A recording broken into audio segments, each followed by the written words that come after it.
You're tuning into a wake-up call, which is your weekly dose of purpose packed with science-backed tools to beat burnout and boost happiness. Hosted by us, Tess Brower and 7-time world champion Layne Beachley. We're the founders of Awake Academy. This podcast mixes raw life lessons, expert wisdom, and practical tips to help you stop sleepwalking through life and start living it on your terms. You ready to wake up and thrive? Let's go. Season 3 is proudly brought to you by AIA, a leading life, health and wellbeing insurer supporting healthier, longer, better lives. Protect what matters most and AIA will help you to do it for life. Hey Dream Team, welcome back to a wake-up call. A few weeks ago, we posted a 49-second clip from our podcast. And we thought we were sharing a conversation about performance and what it was like to be a performer in a condition that didn't really suit you, right, LB? Instead, what happened is it went viral and it started a conversation that we didn't like. So it reached over 400,000 people very quickly. It generated over 41,000 likes, 2,000 shares, over 2,000 saves, and almost 200 comments, which is actually not a lot considering how much traction it got. But the comments became a social experiment that revealed far more about where humans are right now, about identity, about leadership, about gender hate of each other, and way more than what it was like to be a surfer in the 90s. Yeah, way more than was intended. Yeah. So today we turned off the comments because it was starting to get out of control. We took back our power in that. But LB, what surprised you the most when I rang you and said, hey, this is starting to take a little bit of a turn? What surprised me the most was the attack, because the intention was just to demonstrate or articulate what it was like for me and my generation of surfers at the start of my career, that it wasn't a happy, welcoming, inclusive environment. Yeah. Do you think the fact that you called it a misogynistic shit show it may have had an impact? But so, what took me by surprise was just the vitriol. Just unnecessary. First they attacked me, and then people attacked each other, and then it blew out of proportion to a situation that was not anchored in reality or truth. Yeah, and it was taken so far out of context, which is the danger of sharing such short clips. True. So for context, yes, what were you hoping to get across to people? The intention was to highlight actually how far we've come, because it started in a way like Surfing, the Pro Tour, when I joined in the 90s. And what I really wanted to highlight was just how much progression we'd made and how so many people were integral in that progression. So my predecessors, they did it tougher than I did, both men and women. But my experience was just through my lens as a woman in a very male-dominated environment of professional surfing. So it was to highlight the fact that, yes, it was tough and we felt shorthanded and we felt disrespected and unheard and devalued. But over time, we've now landed at a moment where I'm so grateful for where women's surfing is today. And I'm so grateful that the predecessors that paved the way for me handed me the baton to then change the landscape and shift the needle.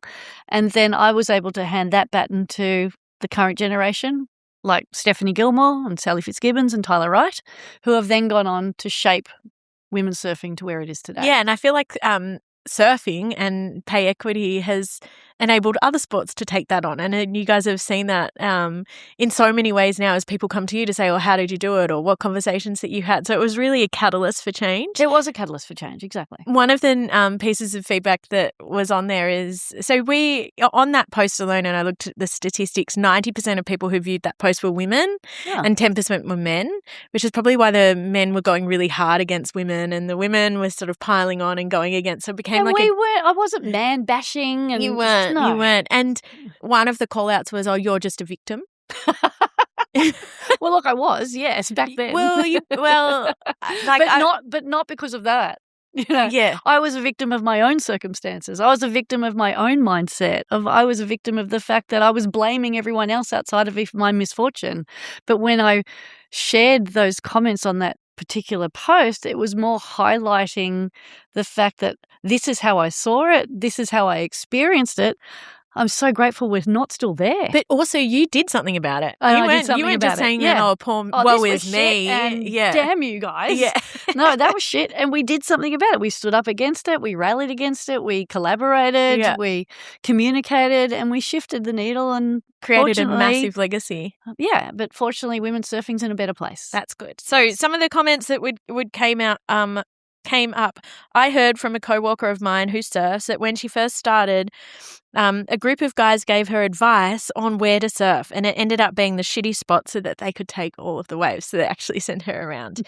Another one talked about that wasn't just happening back then. It's happening. Still happening. This misogynistic shit show is happening in corporate Australia today. Yes. Where as soon as a business starts going down, they send in a female CEO so that they can blame it on her. These are some of the light ones, by the way. Right. Men are generally naturally superior humans. That's why we have to give men the better conditions and the better training. I think the better conditions and training are what makes men better. So it started to take, and I'm reading it with my tone, of course, but it was just such an interesting way that we started to see this gender debate come out. How can two people hear exactly the same words and leave with so many different stories? Because we have a perception based on a narrative, and then that narrative turns into a story which drives a fundamental belief system, and we'd rather be right than happy, so we're seeking safety in certainty. So all of these things drive us to make a stand, withstand that position, irrespective of what's actually true. So that's why they say, well, neuroscientists, and we should ask Dr. Christy Goodwin this, our minds are not reliable. 50% of our memory actually happened. The other 50% we made up. Based on our own lens of life. Yes. So that's why, you and I can experience exactly the same thing but have two different perspectives of it because of the way that we've been brought up, the way that we see things, the way that we see ourselves within the world. All of that changes the narrative or the lens that we put over a piece of social content. Yeah. And we go, that's bullshit, or I agree with that based on what I believe or what I've experienced. And so therefore I will agree or disagree. And this is why. And let me tell you why. Yeah. And I feel too what it triggered was equality. Right. And there's been so many times, like we've come so far from not letting women into certain bars and places, but there really is a bit of an undercurrent of men versus women that has swung.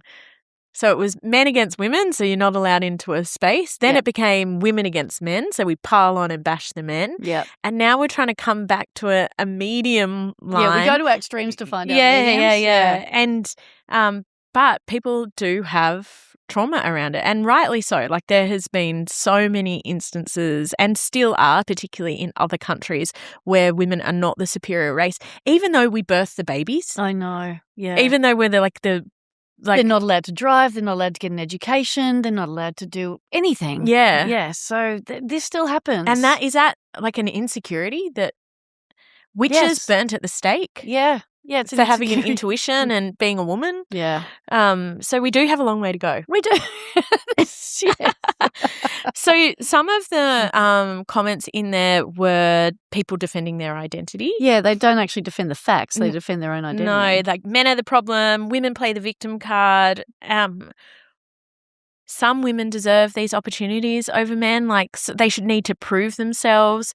Yes, there's an element of truth in that too. I mean, we see that in the corporate world where there's women who have struggled so hard to get to the top and then make it harder for the women following them. Yeah, which is achieve a bit of a scarcity mentality. Because when we look at the scarcity mentality, it is if there's only a certain number of seats at the table and most of them go to men and you've got one or two for women, they're fighting for their way there. That's true. I've experienced that so many times. And I also believe that there's a bit of a confirmation bias that fuels that behaviour as well, because a lot of men actually are very encouraging and supportive of women, but just actually haven't thought of putting a woman into the seat or elevating a woman into the role. And then you bring it to their attention. Oh, yeah, actually, if you just challenge their way of thinking, not through a scarcity mentality or forcefulness or assertion, but just like, have you thought of, or do we need to consider, or shall we think of it in a different way?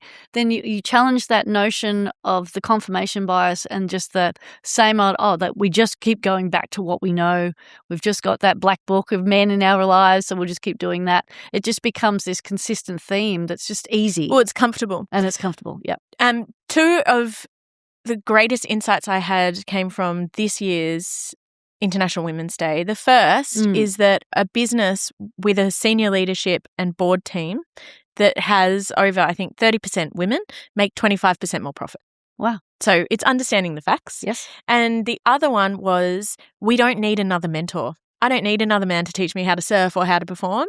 We need advocacy. Yes. We need allies. We need men to say at that point, actually, there's a woman that's better for this job, or there is a person better at this job, not just to go for what you already know. Yeah. Proven track record of your world as opposed to going outside. Exactly. And I must admit that some of my greatest allies have been men in my life. Nearly all of my mentors, all of my coaches, all of my trainers, all my shapers have all been men. So by no means am I ever man bashing. I'm just highlighting a disparity in perception and perspective and experience that needs to be challenged. And you can't keep silencing it. You actually, if you want to change something, you actually have to bring it to the fore, and that makes people uncomfortable. Yeah, so for all the men listening in the room, don't teach us how to surf. Show us where the best waves are. Yeah, invite me. Invite me to the best wave. Yeah, exactly. So if a man had said that clip, what do you think the commentary would have been then? A man saying, I deserve a lot. It was a feministic shit show. And if the waves were shit, we would say, send the men out. Send the blokes out. I cannot even imagine a man actually ever saying that. It's impossible. Because it's not something that they've had to deal with. Let's be honest. Yeah, exactly. I mean, I'm sure that there's instances like I think about this in my own home because I'm the mother. I believe and I know that I have the last say in what care Benji needs. Oh, okay. Because I know that there's a part of my DNA that's in him and him in me. Yeah. And I have this belief. It's not necessarily true because there are times where Chris does know more than I do. But it takes me a lot to get there. But it causes great friction that I know best. Right. But I do believe that a mother knows best. Of course. And I think that's where we get the role reversal at home, where the men are disregarded in the care of their own children. What do we call that? What's the term? Tiger mum. No. No, there's a term that encapsulates when men feel like they've been emasculated. Yeah, emasculated. Yeah. Yeah. That's the menopause brain. I knew it, but the word just disappeared. It's a menopause. It's a menopause moment. It's a menopause and a menopause. Okay. I feel emasculated. Okay, I want to address something which I have questioned once before in my career, particularly working in sport sponsorship, was the question, but men get paid more because they get more views, which is true and has been true for a while because they draw in bigger audiences, which draw in bigger advertising spend. They've also been playing the game a lot longer. Yeah.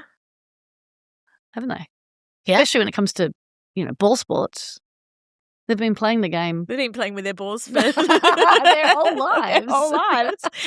But when it comes, you've sat on all sides of that, sponsorship negotiation, you've sat on the sport representative body, I sat on the brand side. Mm-hmm. When we look at the commercial reality of do men get the better wave, let's put it back into this, do men get the better wave because they can attract a better audience versus do we need equality, when you look at it into pay equity and sponsorship rights, how do you defend equal pay in these moments? If you think about what goes into the performance, then it's very easy to defend. And perhaps women, especially women who have chosen to have children while they're competing, have to make even bigger investments into family, time, energy, training, preparation, travel. Like everything gets bigger and harder. Serena Williams would train just as much as Djokovic, if not more. The flights don't cost less because she's a woman. All the costs that go into getting to an event aren't less just because she's a female. So if you think about it from that point of view, then why can't they get pay equity? I know that the biggest issue in tennis is the biggest discussion is that men play 5 and women play 3. I'm sure women would play 5 if they got the chance. If they had the chance. But from a surfing point of view, it took, 2018 is when they announced pay equity. 2019 is when it came into effect. And I don't think it came just down to views. I think, of course, it comes down to visibility, opportunity, resources, investments, depth of talent, all accessibility, all of those things. There's a lot that goes into establishing equality in an environment, and it does take time. And I think one of my biggest challenges, especially when I was on the board of the ASP for 15 years, is I was impetuous about it. Like I had a very clear vision, but I wasn't very clear in articulating it, and I wasn't very clear in communicating in a way that was collaborative. I was just like, you get me there now. You spoke to them like a man would. You cut the bullshit. No, yeah, maybe. But LB, does it so the more you invest in the preparation and the performance, the better you become? Yes, 100%. Yeah. So we're sort of disservicing them. Totally, because it's chicken and egg, right? I was doing a interview series with Shannon Maloney, who's the head of international football at Tottenham Hotspurs. And this was an AIA collaboration.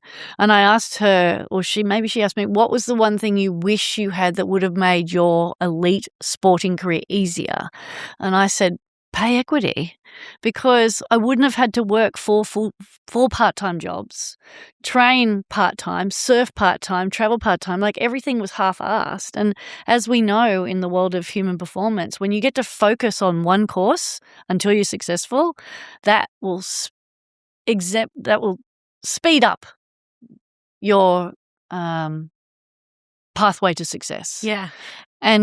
And you'd be more exciting to watch. You'd be way more fun to watch. And then you might get prime time. And you'll be less stressed. You'll be less intense. I mean, if I had more time to invest in all of the things that made me a good athlete, such as hydration, nutrition, sleep, rest recovery protocols. I mean, there was none of that. There was no duty of care. And you know what's so fascinating from a brand perspective is that women sell more products. Yes, we do. We are the main.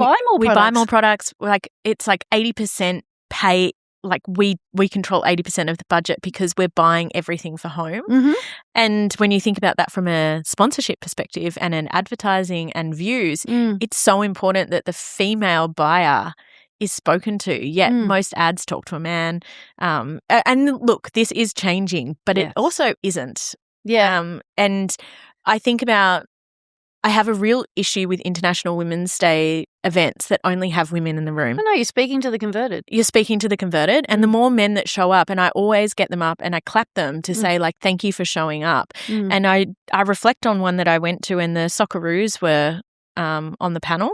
And it was actually one of our greatest friends, Holly Ransom's wife, Kate. She was talking to what the Matildas had to deal with in the quest for success and the part-time jobs and the load. And Michael Clarke was in the room, Australian cricket captain.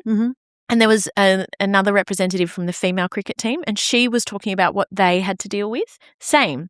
Like, how is it that they were struggling with performance because they were struggling with the time and the focus. And he stood up and said, 1, I can't believe I'm the only man in the room. And 2, I can't believe that this is the first time I'm hearing this. Like in a room that was brought to me by an external party to support his wife at the time. So it wasn't the Socceroos on the panel, it was the Matildas on the panel. We have a quick favour to ask. If this podcast has been landing for you, please hit subscribe and leave us a rating or review. It helps us grow the show and keep bringing these conversations to more people. In the room was the Matildas, the Southern Stars, the Australian female cricket team, so a representative of multi-different sports. And Michael Clarke, the Australian cricket captain men's, was saying that this was the first time he heard of the struggles of female sport.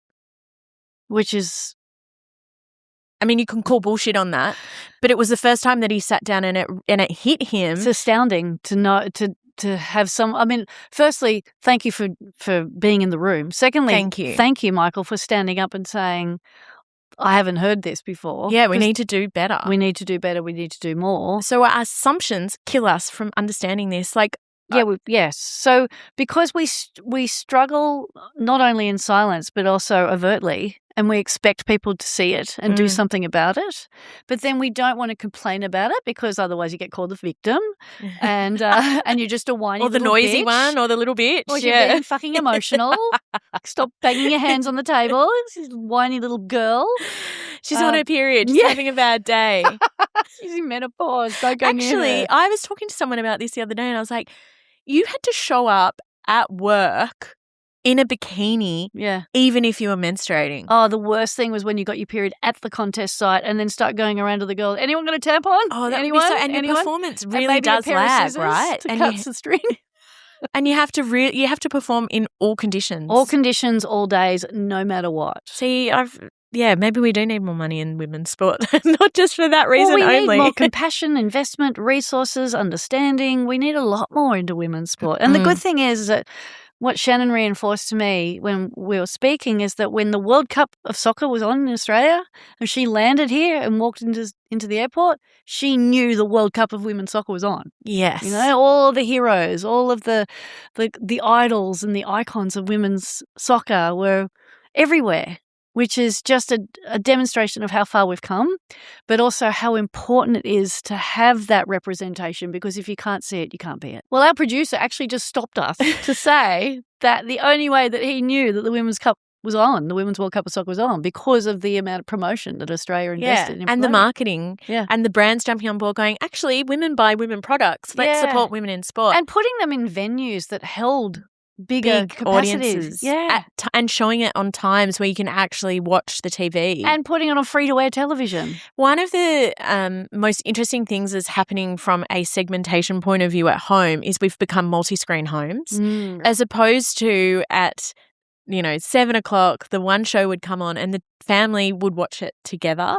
That is what I felt all sport does, but particularly when the Matildas were playing, is like the family was getting behind them. Matilda fever. Yeah. I got sucked into Matilda and fever. It was beautiful. Chris and I went out to dinner, and there was at a really high-end restaurant, and everyone had their phones out.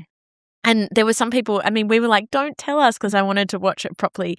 But you could hear there was people cheering under the table and high-fiving, and it was just such a special moment in sport history. Mm-hmm. The point I wanted to land on in women's sport, and it's something I've only just started to understand and learn, and a friend from England taught me this. In soccer, so football, men's sport over there has become really dog eat dog, and there's a lot of people yelling at each other, and there's a lot of sideline sport, and you can just see it when you watch sport. People are yelling like F you and miss it. We hear that in the rugby league as well. Rugby league. It's hard to bring your kids to. Mm-hmm. Because you don't want them you hear the kids start emulating that and start copying the that. Racism. Get him on side, ref. Yeah. And 5-year-olds screaming at the ref. I heard a mother scream at another player, get him, kill him, get him on the ground. And I thought, whoa, this is not for me. Turned into a how did we get there? Yeah, it's gladiator battles. But women's sport doesn't have that. Maybe some netball teams.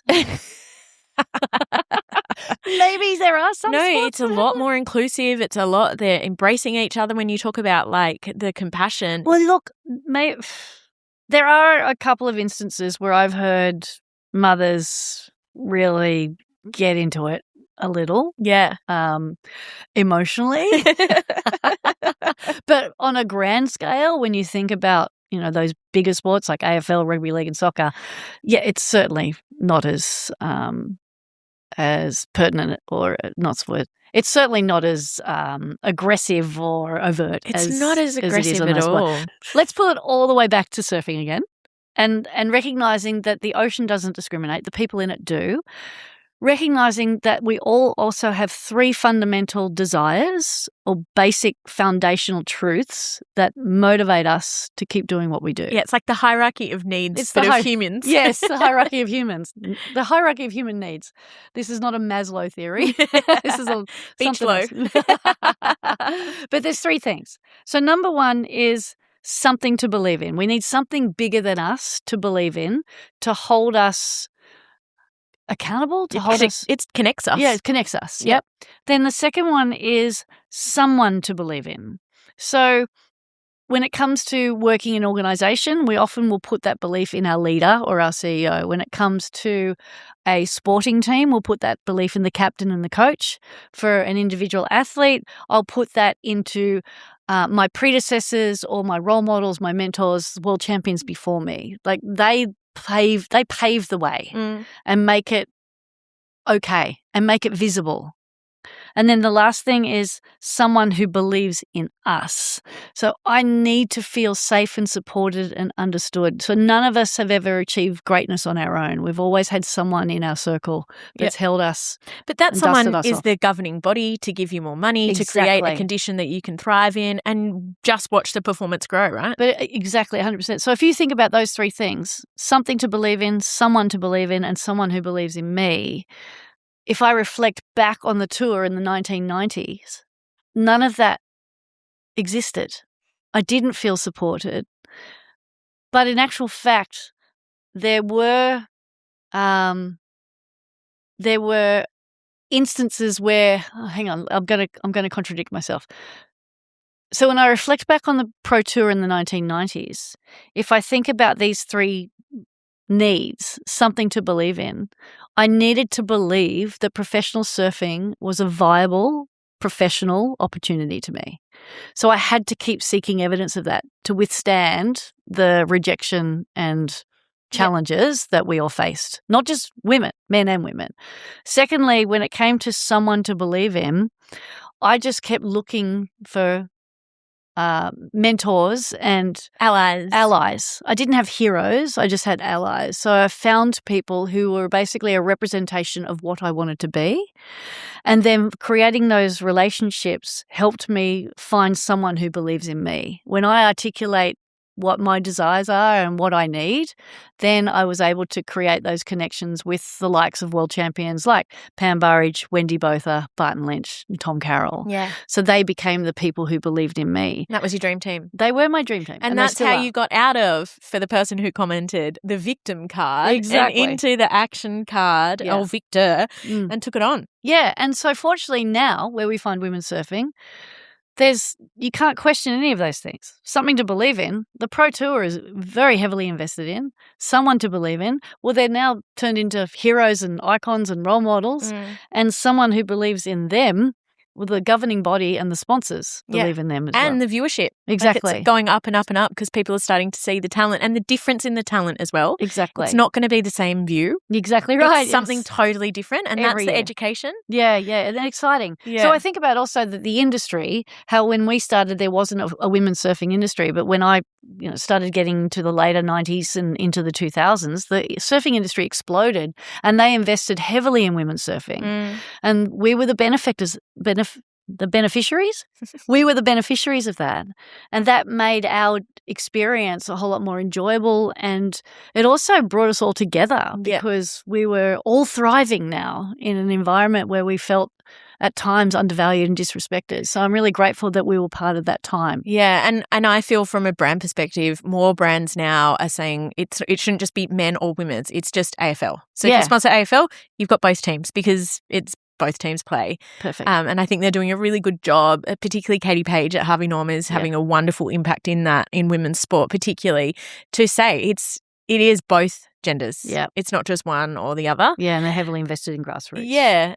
So I think what I would just like to flag, and we talk about the performance paradox, and burnt out people are, commenting Hurt people, hurt people. Hurt people is if you are going to be a troll, just check yourself before you wreck yourself. There was a lot of negative feedback on there, and they're pictured with their family, their dogs, their cats. Like you're a truly visible person, and I'm a visible human as well. Yeah, and so just so I say things doesn't mean I don't feel things. And I'm a ruminator, and I like to be liked. So when I read commentary that challenges that notion, I get stuck in a very negative, dark spiral. So I know not to read the comments and just to stay out of it. Yeah, and it's so powerful because I could just go, ignore. But I was concerned about you because I want you in a fighting position. I want you to have conversations about change and to interrogate and get pay equity.